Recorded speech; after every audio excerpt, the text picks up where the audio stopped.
बानू, देवा आलायसा वय तुम्ही? मी तुमचीच वाट बघत होते. माझी? ओहे, मला बोलायचं आहे तुमच्या संग.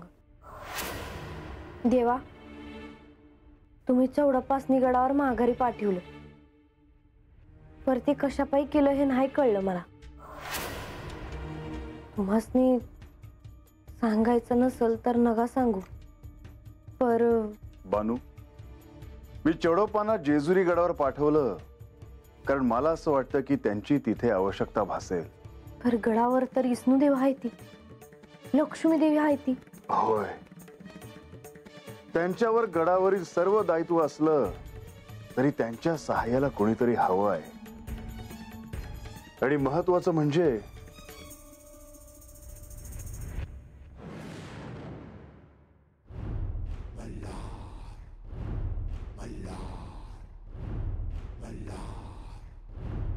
काय झालं देवा? बानू, याआधी मी तुला काहीच सांगितलं नाही कारण तशी वेळच आली नाही. पण आता मी तुला सांगतो आहे, जेव्हा मी तुझ्या बरोबर बाहेर जाणार आहे असं म्हाळसेला सांगितलं तेव्हापासून म्हाळसेने मौन धारण केलं होतं. म्हणजे तुम्ही माझ्या संग येणार याचा त्रास झाला असेल त्यासनी, लई राग केला असेल. नाही, ह्यावेळी ती शांत होती, माझ्यावर रागवली देखील नाही. मला जाऊ नका असं देखील म्हणाली नाही.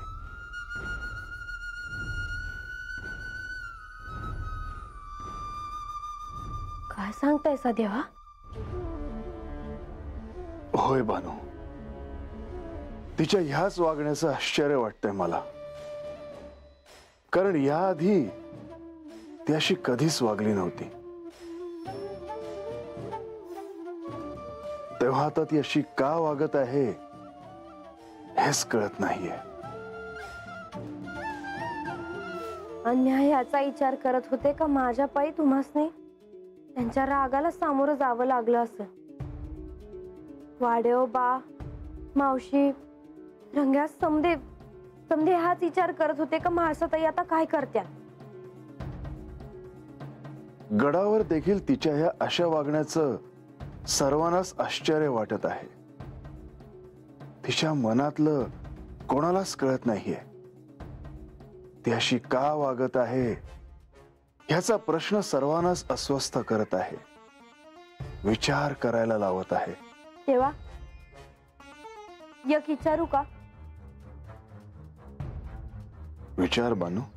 महाराज म्हणले होते आणि तुम्ही बी म्हणला होता, काही एक दिवस असा येईल जेव्हा म्हाळसाताई मला जवळ करत्याल.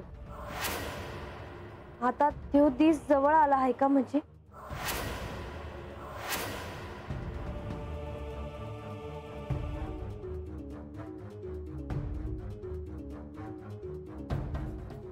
बानू, आता तुला देखील हे मी कसं सांगू? म्हाळसा तुला निश्चितच जवळ करेल, पण त्यासाठी ती कोण आहे हे तिला कळणं अत्यंत आवश्यक आहे आणि तरच ते शक्य आहे. काय झालं देवा? काही नाही बानू, पण ह्या क्षणी मी तुला काहीच सांगू शकत नाही, कारण तुझ्या ह्या प्रश्नाचं उत्तर ह्या क्षणी माझ्याकडे नाही. पण तरीही तू म्हणतेस तसं कदाचित नसेलही,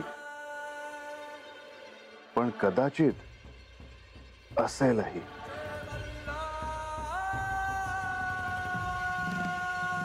आता जर तू म्हणते आहेस तसं जर असेल तर ह्याचा अर्थ म्हाळसेला ती कोण आहे हे आधीच कळलं आहे.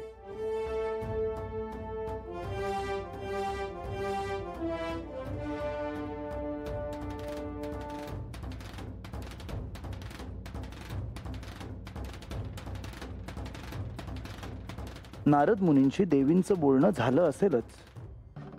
मला देखील काय घडलं आहे हे जाणून घ्यायला हवं.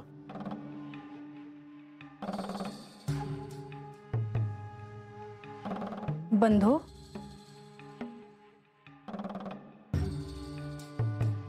मी आलो आहे हे देवींना कसं कळलं?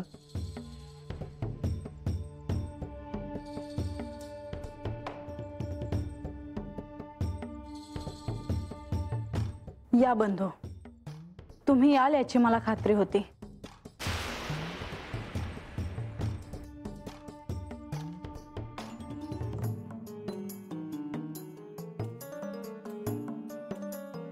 देवी, खरं तर मी तुम्हाला उद्याच भेटायला येणार होतो, परंतु गडावर तुमची नारद मुनींशी भेट झाली असं कळलं म्हणून आलो. पण तुम्ही याल याची मला खात्री होती. देवी, मला एक प्रश्न पडला आहे, विचारू? अडवणारी मी कोण? तसं नाही देवी, परंतु मी जेव्हा कक्षात आलो तेव्हा तुमचं लक्ष दुसरीकडे होतं. मी आलो आहे हे तुम्हाला कसं काय कळलं?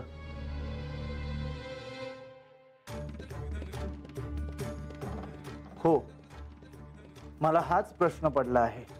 मला कळलं. माझे डोळे बंद होते, पण क्षणार्धात मला कळलं की तुम्ही आला आहात. आणि मी म्हणाले तसं तुम्ही मला भेटायला याल याची मला खात्री होती. कारण लक्ष्मी देवींची भेट झाली, नारद मुनींची भेट झाली, पण मौन सोडल्यापासून तुमची आणि माझी भेट झाली नव्हती. आणि बंधू म्हणून तुम्हाला माझी काळजी आहे हे मला ठाऊक आहे. म्हणून मुद्दामच तुम्हाला भेटायला आलो देवी.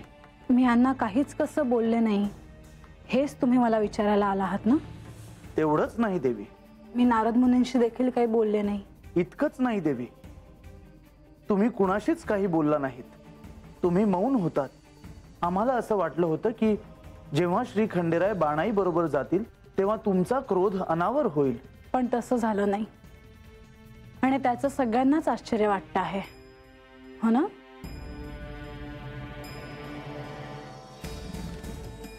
नारद मुनी येऊन गेले, त्यांची भेट झाली. त्यांना देखील असंच काहीसं जाणून घ्यायचं होतं, पण मी त्यांना काय उत्तर देणार? जे त्यांना अपेक्षित आहे ते, की जे सत्य आहे ते? जे त्यांच्या मनात आहे आणि जे सत्य आहे ह्यात साम्य नाही असं नाही. तुम्हाला असं वाटत असेल बंधू, पण अंतिम सत्य काही निराळेच आहे. कदाचित त्यांच्या मनात जे आहे ते सत्य असेल किंवा नसेलही. देवी, तुमचं हेच वागणं सगळ्यांना आश्चर्यात टाकतंय. तुम्हाला तुम्ही कोण आहात किंवा तुमच्या गतजन्माचं स्वरूप काय आहे हे कळलंय असं सगळ्यांना वाटतंय. तुम्हाला देखील असंच वाटतं आहे बंधू? खरं तर हेच जाणून घेण्यासाठी तुम्ही इथे आला आहात, हो ना? होय देवी, या क्षणी सत्य काय आहे हे मलाही कळत नाहीये. नारद मुनी तुम्हाला भेटून गेले, त्यांना देखील हेच विचारायचं होतं, परंतु त्यांना देखील ह्या प्रश्नाचं उत्तर मिळालं नाही.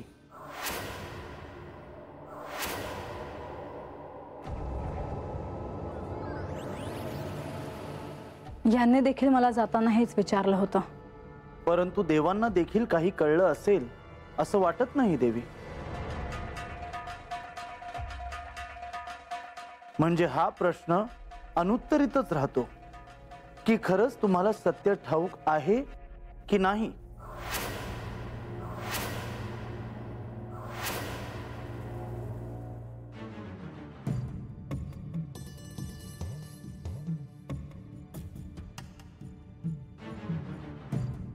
देवा,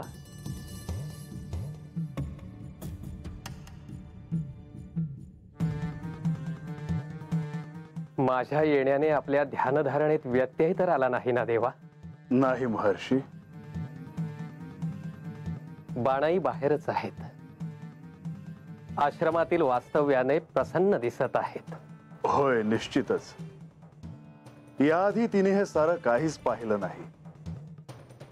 तिच्यासाठी हे सारं काही नवीन आहे आणि हे सर्व जाणून घेण्याची तिच्यामध्ये ओढ निर्माण झाली आहे.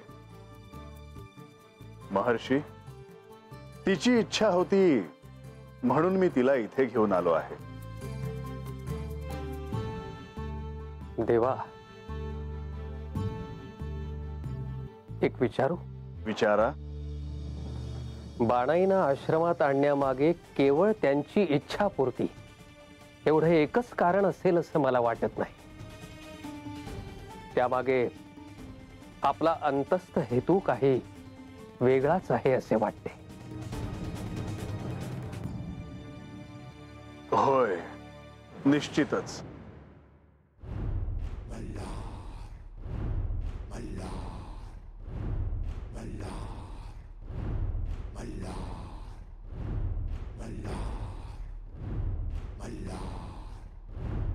महर्षी, बानूसाठी हे सर्व काही नवीन आहे. त्यामुळे हे सर्व काही तिला जाणून घ्यायचे आहे. पण त्याच बरोबरीने ज्ञानार्जनाचा मार्ग देखील तिने ध्यानात घ्यावा लागेल. ह्या ज्ञानार्जनाच्या मार्गावर तिचा प्रवास सुरू व्हावा, हा देखील माझा मानस आहे. आपला मानस या आश्रमात पूर्ण हो देवा. ते अत्यंत आवश्यक आहे. कारण ह्या शिवलीलेत त्यांना त्यांच्या असण्याचं महत्व कळायला हवं.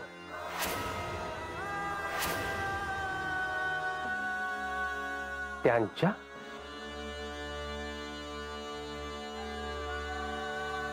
होय, त्यांच्या म्हणजे म्हाळसा आणि बानू ह्यांच्या.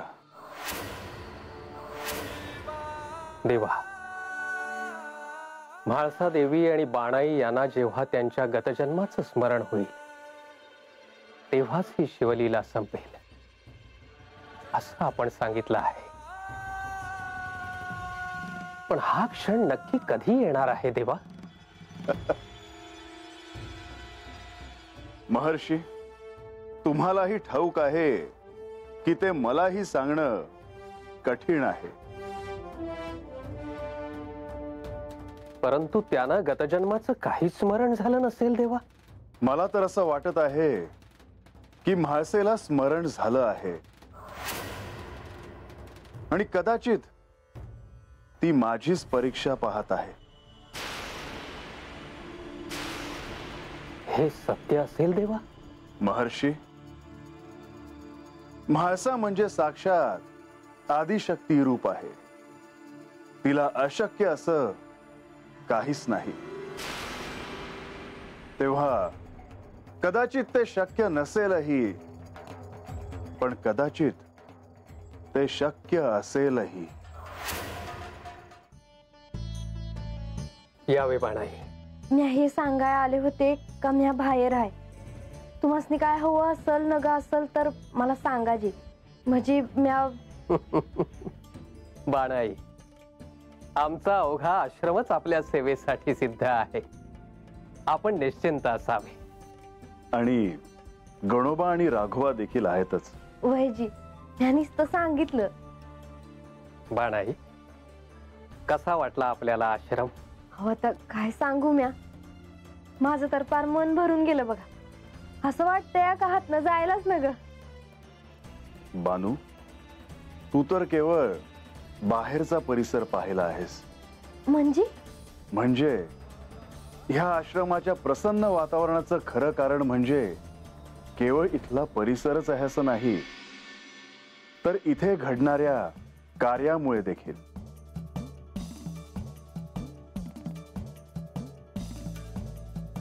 म्हणजे देवाना असं म्हणायचं आहे की या आश्रमाचा परिसर जसा अनेकांना आनंद देतो, प्रफुल्लित करतो, परंतु या आश्रमात होणाऱ्या ज्ञान साधनेमुळे अनेकांना मनशांतीही लाभते. माझ्या नाही ध्यानात आलं जी. बानू, महर्षी इथे जे काही शिकवतात ते साधकाच्या साधनेत अत्यंत महत्वाचं असतं.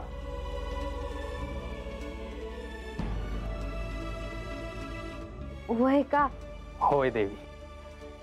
आणि ते आपल्यालाही पाहता येईल, ऐकता येईल, समजून घेता येईल.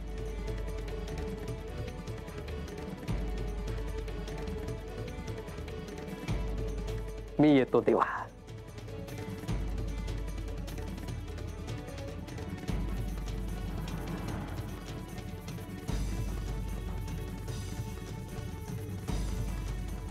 बानू, तुला हे सारं काही समजून घ्यायचं आहे हे मला कळतंय. तुला अनेक प्रश्न असतील, होय ना?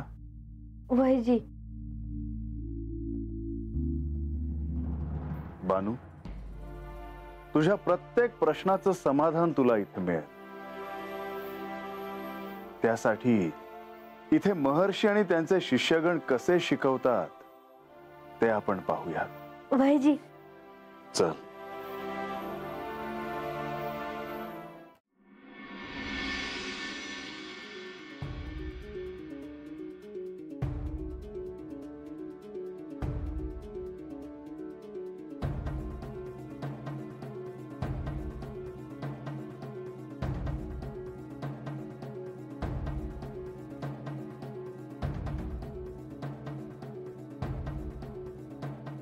तू इथेच थांब. मी येते ना आत. तुम्हाला काही हवं नको असेल तर मी सांगते ते ऐक. क्षमा असावी. सांगा देवी.